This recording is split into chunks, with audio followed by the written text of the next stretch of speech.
መጠየቅ የምፈልገው ክቡር ከንቲባ ባልተማከለ ሲስተም ውስጥ ነው ያለነው። ደረሰኛ አልቆረጥክም ተብዬ 100 ብር አትርፌ 100 ሺህ ብር እኮ ነው የምጠየቀው። ጅምላ አከፋፋይ ነኝ። አዎ ቆርጣለሁ። በቀን የ20 ሚሊዮን እንደውም ቆርጣለሁ። የ20 ሚሊዮን ግን ማለት ነው መቁረጡን አይደለም ለምቆርጠው ሰውዬ ስለማን ነው የሚሸጠው? ግብር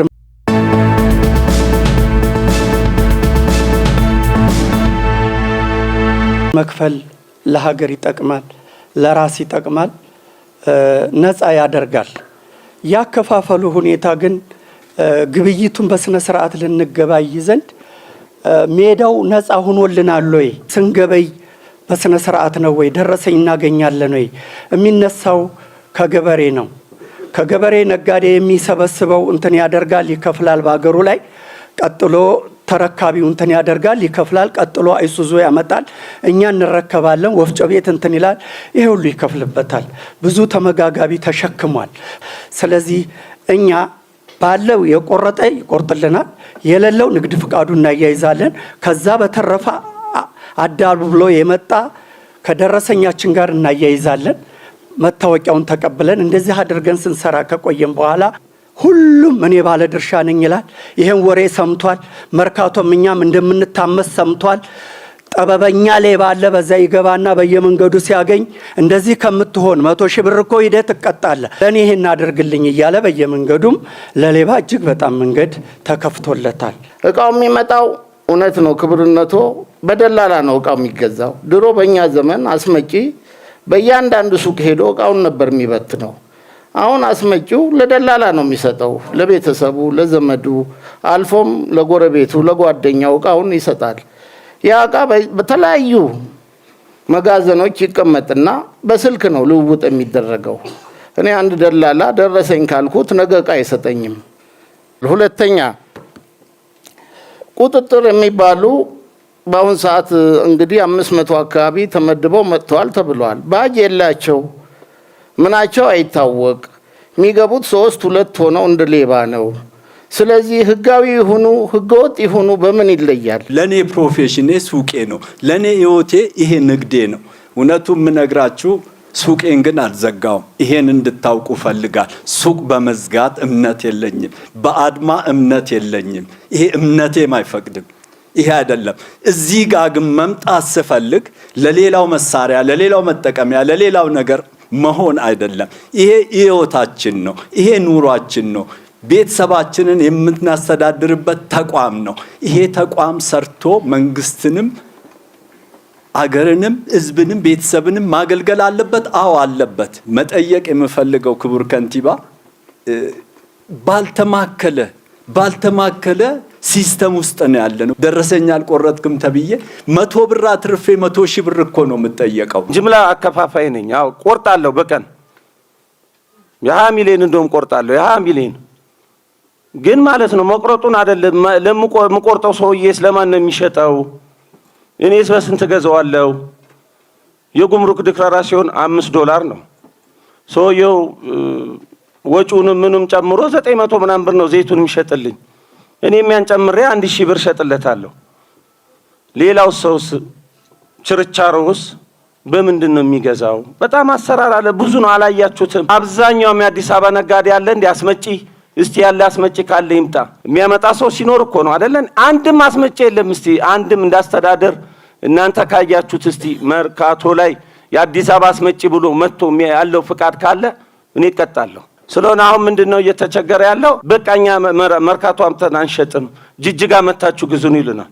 ጅጅጋ ሄደን ድረስ ነው የምንገዛው በደረሰኝ ስንት ስቃይ ያለው። ከዛ በኋላ እዚህ ካመጣን በኋላ ገቢዎች ላይ ወላሂ አይከፍትም፣ ይሄ አይሰራም፣ ያንተን አንቀበልም፣ ጥለነው አልደረሰኙን ይለናል። እሺ ወዴት እንሂድ?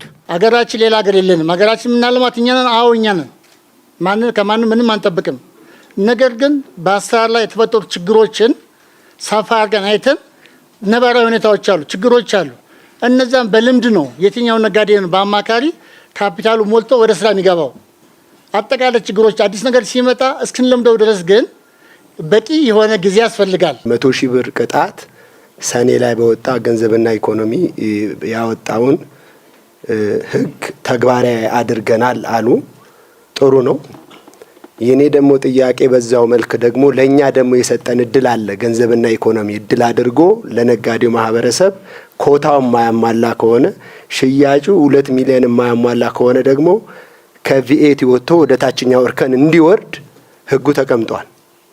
ለ100 ሺህ ብር ቅጣት ይሄን ያህል ፍጥነት ከተከደ ለነጋዴው የተሰጠውን እድል ለማስፈጸም ለምን ዳተኝነት ተያዘ? ዛሬ ጎንደርን በሉት ደብረ ብርሃንን በሉት ባህር ዳርን በሉት ጅማን በሉት ሻሸመኔን በሉት መጥራት እንችላለን። ትልልቅ አከፋፋዮች መኪና ሙሉ ጭኖ የሚሄዱ ባለሀብቶችን ፈጥረናል ክልል ላይ። የነሱን ችግር እኛ ነን ወይ የምንሸከመው? የሁሉም ችግር በቦታውና በልኩ መሸከም መቻል አለብን። እስቲ ኢንዱስትሪዎቻችሁን ላይ ያለውን ቦታ ተቆጣጠሩ። ደረሰኙን ቼክ አድርጉት። የሚወጣ አንደር ኢንቮይስ ከሆነ እኔ ለምን እጠየቃለሁ? አሁን ደረሰኝ ቁረጡ ሲባል ሌላ ነገር ነው የሚመስለው። ደረሰኝ ይዞት የሚመጣ እኮ ገንዘብ ነው በራሱ ማለት ነው። እና የንግድ ስርዓቱ ካልተስተካከለ የታክስ ስርዓቱ እጅግ በጣም ሊስተካከል አይችልም። መጀመሪያ የታክስ ስርዓቱ መስተካከል መቻል አለበት። የንግድ ስርዓቱ ህገወጥነት በተመለከተ አንዱ የተቀበልነውና ፈጥነን ማስተካከል አለብን የተባለው ጉዳይ ይሄ ነው። ግብረ ኃይሉ አሁን ቦርድ ሆኖ እየሰራ ነው ያለው። ፒውር የሆነውን ህገወጥነት ፖሊስና በተለይ ደንብ ማስከበር ባለስልጣን በአዋጅ የተሰጠው እሱ መልክ እንዲያስይዝ ዳይሬክሽን ተቀምጧል። እኛ የቁጥጥር ሰራተኞች በተመለከተ መታወቂያ ያላቸው የኛ ልጆች ሁሉ መታወቂያ ሰጥተናል። 3 4 4 እየሆኑ የሚገቡት መታወቂያ የሌለው ሰው ካለ ህገወጥ አጭበርባሪ ነው ማለት ነው። እሱን መከላከል አለባችሁ እናንተ። የለም አልልም፣ የሚታዩ ምልክቶች አሉ። የገቢ ሰራተኛ ነን ብለው የተያዙ ሰዎችም አሉ። እዚህ ክፍለ ከተማ ቦሌ ላይም የገቢ ሰራተኛ ነን የቁጥጥር ባለሙያ ነን ብለው ሲያጭበረብሩ የነበሩ ሰዎች ተይዘዋል። የኛ ልጆች ግን ለሁሉም መታወቂያ ሰጥተናል። መታወቂያቸው ማሳየት አለባቸው። ደረሰኝ ላለመቁረጥ የሚመጡትን ችግሮች በጋራ እንፈታለን እንጂ ደረሰኝ ላለመቁረጥ የሚቀመጡ ምክንያቶችን እየተነጋገርን እንፈታለን እንጂ ደረሰኝ መቁረጥ እንዲቆምላችሁ የምትጠይቁትን ጥያቄ ይህን መመለስ መንግስት አይችልም። ይህን በግልጽ መነጋገር ስለሚያስፈልግ ነው። የገቢዎች ውስጣችን ላይ ያነሳቸውን ችግሮች የምናውቃቸው ናቸው፣ መፈታት አለባቸው። ከሌብነት ከብልሹ አሰራር ጋር ያነሳቸው ችግሮች ወስደን የምናረማቸው ናቸው። ቫት ላይ የተነሳው በአዲሱ አሰራር 7000 ብር ነው የቀን ገቢ ግምቱን ያስቀምጠው። እኛ ባለን ዳታ ቀደም ሲል ቫት የነበረ ሰው ወደ ታች ሊወርድ አይችልም። በቀን 7000 ብር የሚሸጥ ሰው አዲስ አበባ ላይ ምን አክል ነው የሚለው እናንተ ታውቃላችሁ። እኛ ቅድሚያ የሰጠን ያለው ቫቱስ መግባት ያለበት ቫቱስ ያልገባው ነጋዴ በተለይ መርካቶ ላይ ያለውና ትልቆቹ የከተማ አካባቢዎች ላይ ያለው እሱ ባለ መግባቱ በሚሸጠው ዕቃ ላይ የዋጋ ልዩነት እየመጣ ስለሆነ ቅድሚያ ሰጥተን ቫቱስ ሊገባ የሚገባው ሰው ቫቱስ እያስገባን ያለ ነው። ቫቱስ የነበረ ሰው ለወርድ ይገባል የሚል ነጋዴ ካለና ተጨባጭ መረጃ የሚያቀርብ ከሆነ ይታያል። እኛ ባለን መረጃ ግን እታች ያለው ወደ ላይ ነው እንጂ የሚወጣው ኢንፍሌሽኑ ስላለ እላይ የነበረ ወደ ታች ሊወርድ አይችልም። ይሄን በዚህ ቢወሰድ ከዚህ ውጪ የሚደረግ ግብይት የቁጥጥር ስርዓታችን እየጠበቀ ነው የሚሄደው። እኔ እንደ አንድ የመንግስት ኃላፊ ለእናንተ የምነግራችሁ ነገር ምንድነው፣ ወደዛ ስርዓት መግባት የለባችሁም። እኛ ስለ ትላንቱ አላነሳንም። አሁን ግን በመርካቶ የሚደረገው ግብይት በደረሰኝና በደረሰኝ ብቻ መሆን አለበት። ይሄንን የሚያደርግ ነጋዴ ጋር አስተዳደሩ ይደግፈዋል፣ ያግዘዋል እንጂ ሌላ ነገር ውስጥ አያስገባው። በሁለቱ ዋና ቤዝ ፋውንዴሽኑ የሆኑት ግብር መከፈል አለበት፣ ህገወጥ ነጋዴው ወደ ህጋዊ መስመር መግባት አለበት የሚለው ፋውንዴሽኑ ላይ ከተግባባን ደረሰኙ ላይ ስንመጣ ብዙም ያለያየን ነገር ይኖራል ብዬ አልገምትም። ይሄንን ለማድረግ ወደዛ የሚወስደን ማነቆ የሆኑ መፈታት ያለበትን እንዴት በጋራ ሆነን እንፍታ ወደሚለው ላይ ነው ሞር ትኩረት የምናደርገውና ይሄንን ለማድረግ ደግሞ መንግስት ምንድነው እያደረገ ያለው፣ አካሄዱ እንዴት ነው? ቅድም ወንድሜ ከዛ ሲያነሳ የነበረው ይሄንን ማስቀረት የሚችሉ እኮ እናንተ ናችሁ እኮ አጨብጭባችሁ ንግድ ስርዓቱ ወደ ደረሰኙ መምጣት አለበት፣ ግን ስትጀምሩት ከአምራቹ ጀምሩ፣ ከአስመጪው ጀምሩ፣ ከአከፋፋዩ ጀምሩ ብላችሁ ስታነሱት የነበረው ቅድም ይሄ ከተደረገ እኮ የሚቀረው እኮ ሞር ከመንግስትም በላይ እኮ ነጋዴ ነው ኮንፊደንስ ተሰምቶት አገሩ ላይ እንዲነግድ እንዲሰራ የሚያደርገው ይሄ ስርዓት ነው የሚለውን በደንብ ከተያዘ ቅድም ማነቆ ናቸው ብላችሁ የያዛችሁትን ነገሮችን ደግሞ በደንብ በጋራ መፍታት ያለብንን በጋራ እንፍታ የሚለው ላይ መግባባቱ የሚሻል መስሎ ስለታየኝ ነው። ትልቁና ዋናው ነገር ልንግባባበት የሚገባው ህጋዊነት።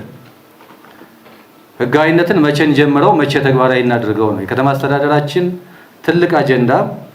እዚህ ቤት ባላችሁት ጭምር በዚህ ከተማ ውስጥ ያሉ ነጋዴዎች ባለፉት አመታት በከፈሉት ግብር ነው የአዲስ አበባ ከተማ ገቢ ወደ 146 ቢሊዮን ብር እንዲደርስና አሁን የምታዩዋቸውን ትልልቅ ፕሮጀክቶች ያሳካል።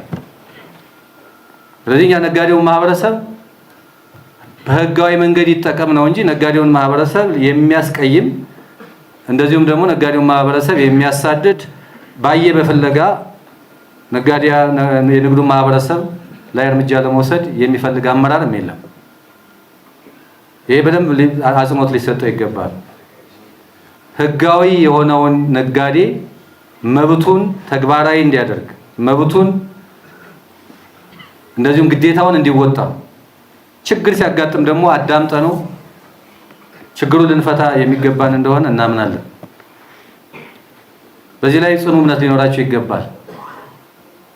ግን ደግሞ የችግሩም የስኬቱም ምንጭ እንደመሆናችሁ እዚህ ቤት ያላችሁት ብቻ አይደለም፣ በንግዱ ውስጥ ያለው ሰው አካባቢው ላይ ያለውን የአጠቃላይ የንግድ እንቅስቃሴ የንግድ ህጉ ስርዓት ያዝ፣ ንግዱ ስርዓት ያዝ፣ ንግዱ ስርዓት ያዝ የሚል ጥያቄዎች ይሰማሉ። ማን ነው ይሄንን ንግድ ስርዓት ላይ ሲይዘው የሚችለው? የመጀመሪያው መንግስት ነው። መንግስት የሬጉሌተሪ ኃላፊነቱን መወጣት አለበት። ትክክል ነው።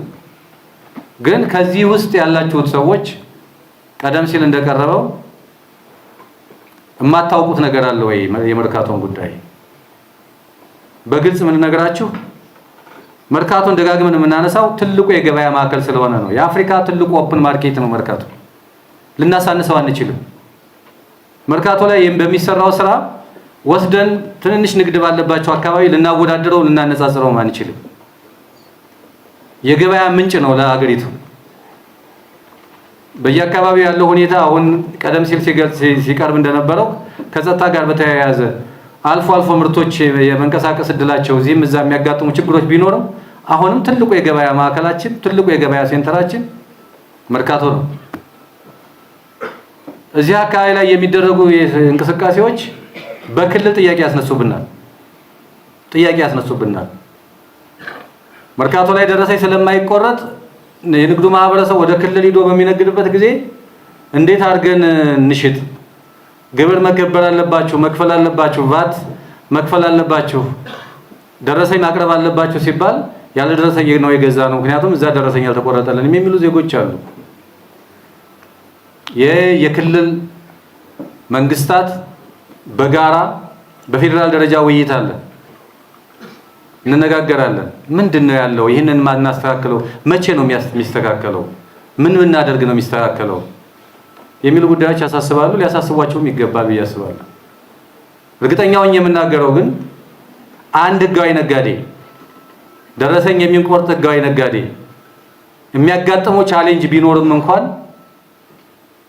በምንም ኮንቴክስት ህጋዊ ንግድ እያንቀሳቀሰ ያለ መንግስት ስለሆነ ብቻ ሰውየውን አስፈራርተን የምናስርበት ሁኔታ ሊኖር አይችልም። አዲስ አበባ በራሷ በምትሰበስበው ገቢ ነው ይህን ሁሉ መሰረተ ልማት የምታሟላው። አንድ ብድር ከውጭ አግኝታ አይደለም፣ አንድ ብድር ከፌደራል ተበድሮላትም አይደለም። የራሱ ድርሻ ቢኖረው ፌደራል መንግስት እዚህ በመኖሩ አስተዋጽኦ ቢኖረው በቀጥታ የሚለቀቅ ገንዘብ የለም። እናንተ የምትከፍሉት ግብር ነው ለዚህ ሁሉ ልማት እየዋል ነው ያለው። አብዛኛውን ስራችን 60% እና በላይ የሚሆነውን ለካፒታል በጀት ነው የምናወለው፣ ለመሰረተ ልማት ነው የምናወለው። ይህንን እንዴት አድርገን ነው ማስቀጠል የምንችለው? እንዴት አድርገን ብንሰራ ነው የምናስቀጥለው? የዚህ ዓመት እቅዳችን ግዙፍ የሆነ ገቢ እንሰበስባለን ብለን ያቀርነው። የምንሰበስበው ደግሞ ብለን ያነሳነው የታክስ ቤዛችንን እናስፋ ነው። ይህ መደበኛውን ንግድ ወደ ህጋዊ መንገድ እንቀይረው ነው። እኛ የመደበኛውንም እናሳደው አላለም፣ ወደ ህጋዊ የሆነ የንግድ ስርዓት ይግባ ነው። ህጋዊ ይሁን ነው፣ ህጋዊ ሆኖ ይስራ። ህጋዊ ሆኖ እስከሰራ ድረስ ማንም ሊነካው አይችልም። ህጋዊ ሆኖ እንዲሰራ የሚያደርጉ አሰራሮችን ዘርግተን ያሉ የመደበኛ የንግድ እንቅስቃሴዎችን ወደ ህጋዊ መንገድ እናምጣቸው። ይህንን ንግድ በጥፍሩ ቆሞ መስራት አለበት። ገቢ ደግሞ ይህን ፕሮጀክት ማሳካት የምንችለው የያዝነውን እቅድ ማሳካት የምንችለው የታክስ ቤዙን ማስፋት የደረሰኝ መቁረጥ ስራውን ህጋዊ በሆነ መንገድ ተግባራዊ ማድረግ አለበት ብለን በዚህ ስምምነት የከተማ አስተዳደሩ ውሳኔ አሳልፎ ነው ወደዚህ ስራ የገባን። ከመሃላችሁ የምጠብቀው እኔ ይህን ያህል ምርት አስገብቼ ነበረ፣ ዋጋው በዚህ ነው የገዛሁት፣ አሁን በደረሰኝ ሽጥ እያላችሁኝ ነው፣ ለእናንተ ደግሞ አቅርቤ ያለሁኝ መጀመሪያ የምርቱን መጠንም ጨምሬ አቅርቤ ያለሁ መልስ አልሰጣችሁንም የሚል ሰው ቢኖር ነበር የምመርጠው። ጅምላ ንግግር ስለማያስፈልግ ማለት ነው። እድሉ ሲሰጥ እድሉን መጠቀም ያስፈልጋል። መንግስት እንዲሁ ዝም ብሎ በፊት የገባ ምርት ቢሆን የእናንተን በደረሰኝ ከሸጣችሁ በኋላ የራሳችሁ ጉዳይ የሚል አይደለም። ለዚህ ማሰራር ለመዘርጋት የሚያስችሉ ሁኔታዎች ተፈጥረዋል። ለምን አልተገበርናቸውም? ለምን መረጃ አልሰጠንም? ምን ስለያዘን ነው መረጃ አልሰጠንም? እንዲህ አይነት ጉዳዮችን እናንተ ካልፈታችኋቸው ማን ሊፈታቸው ይችላል? ማንስ ነው የእናንተን ጓዳ ገብቶ መረጃ ሊሰጥ የሚችለው ከእናንተ በላይ? ከዚህ አኳያ እንዲህ አይነት ሁኔታዎችን ብናስተካክላቸው። ብዙዎቻችሁ ስታነሱ ደረሰኝ አያስፈልግም ሳይሆን ደረሰኝ እንዳይቆረጥ የሚጠይቅ ዝንባሌ ያለው ነው። ደረሰኝ አያስፈልግም አትሉ፣ ግን መርካቶን ሰላም አድርጉት፣ አቆዩት፣ ጊዜ ስጡት፣ ጅምላውን ቅድሚያ ስጡ፣ ወይም ደግሞ አከፋፋዩን ቅድሚያ ስጡ፣ የአምራቹ ላይ እንደዚሁ የሚሉ ጥያቄዎች ናቸው የተነሱት። ተስማምተን መውጣት ስላለብን ማለት ነው። እሺ ጅምላውን ቅድሚያ እንሰጣለን፣ እየሰጠንም ነው፣ እየሰራንም ነው። አከፋፋዩ ላይ እየሰራን ነው፣ ቸርቻሪውም ላይ እንሰራለን። ሁሉም ግን ደረሰኝ መቁረጥ አለበት። ደረሰኝ ለመቁረጥ የማያስችል ሁኔታ ካለ ማስረዳት ነው እንጂ ያለበት ደረሰኝ አንቆርጥም የሚለው እሳቤ ተቀባይነት የለውም። በግልጽ አስምረን ነው የምንሄደው። መቼ ነው እንደዚህ አይነት ጥያቄዎችን መልስ ሰጠን ልናልፍ የምንችለው ካል እኛ እንደ ከተማ አስተዳደር እንዳመራር ፍትህ እንዳይዛባ ነው እንጂ የምንፈልገው ህግን ተግባራዊ የማድረግ ግዴታም አለብን። ይህን ደግሞ ልትፈቅዱ ይገባል። ምናልባት አንዳንዶቻችሁ ከምትሸጡት ላይ የምትሰበስቡት የምትቆርጡት ደረሰኝ እናንተም ገዢ ሆናችሁ በምትገዙበት ጊዜ ደረሰኝ መሰብሰባችሁ አይቀርም፣ ደረሰኝ መቀበላችሁ አይቀርም። ግን ለመንግስት የሚሆነውን ወደ መንግስት ፈሰስ ሲደረግ ነው። ሁለት ነገሮችን በደንብ ለይተን መነጋገር አለብን።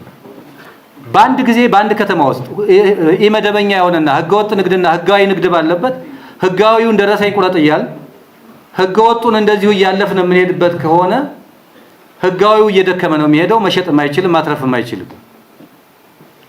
ለዚህ ነው ኢመደበኛውን ወደ መደበኛ ስርዓት እናስገባው እያልን ያለው። ለዚህ ነው ኢመደበኛ የሆነ የንግድ እንቅስቃሴ ከተማን ያጠፋል፣ ለአድሏዊነት በር ይከፍታል። ሄዶ ደግሞ ስርዓት አልባ የሆነ የግብይት ስርዓት እንዲሰፍን ያደርጋል። ይህንን በጋራ ልንታገለው ይገባል ነው።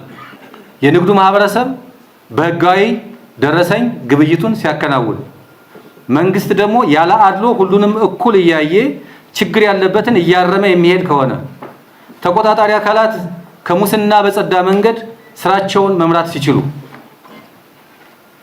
ከዛ ባሻገር ደግሞ አንድ ነጋዴ ህጋዊ መብቱን ኤክሰርሳይዝ ማድረግ የሚያስችል ሁኔታዎች በመንግስት በኩል ሳይፈጠሩ ሲቀሩ ጥያቄ ሊያነሳ ይችላል።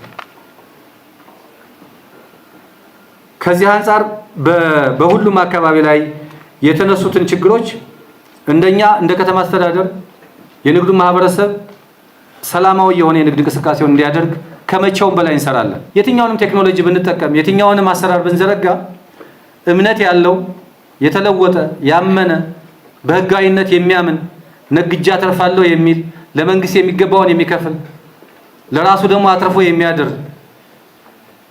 እንዲሆን ከማድረግ አንፃር የተለያዩ ቢሮክራሲዎች የተበተቡትን ጉዳይ እንዲፈቱለት ከመንግስት በኩል ያለውን ትግል ሊቀጥል ይችላል።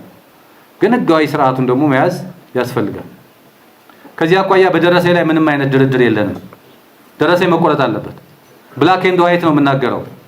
ደረሰኝ መቆረጥ አለበት የምንለው እኛ መደበኛውን ንግድ በዘፈቀደ እንዲመራ ፈቅደን አይደለም። መደበኛውን ወደ መደበኛ ስርዓት እናስገባለን። ለዚህ ተባባሪ ልትሆኑን ይገባል፣ ልታግዙን ይገባል፣ ልትደግፉን ይገባል። እኛም እንደ ቢሮ ወይም እንደ ከተማ አስተዳደር በየትኛውም ሰዓት አቤቱታ ያለው ሰው ለማዳመጥ ዝግጁ ነን። ገቢዎች ላይ ያነሳቸዋቸውን ጥያቄዎችም ከአቅም ጋር የተያያዙትን እንፈትሻቸዋለን። የሚስተዋሉ ችግሮች ካሉ እናርማለን። እናንተ ደረሰኝ የምትቆርጡ ህጋዊ ነጋዴ ብቻ ሁኑ። እዚሁ ጋር በተያያዘ የሚመጣ ቻሌንጅ ካለ እኛ ህግ እናስከብራለን። እናንተም የህጉን የማስከበር አካል እንድትሆኑ አደራ ማለት ነው የምንፈልገው። እጅግ በጣም አመሰግናለሁ።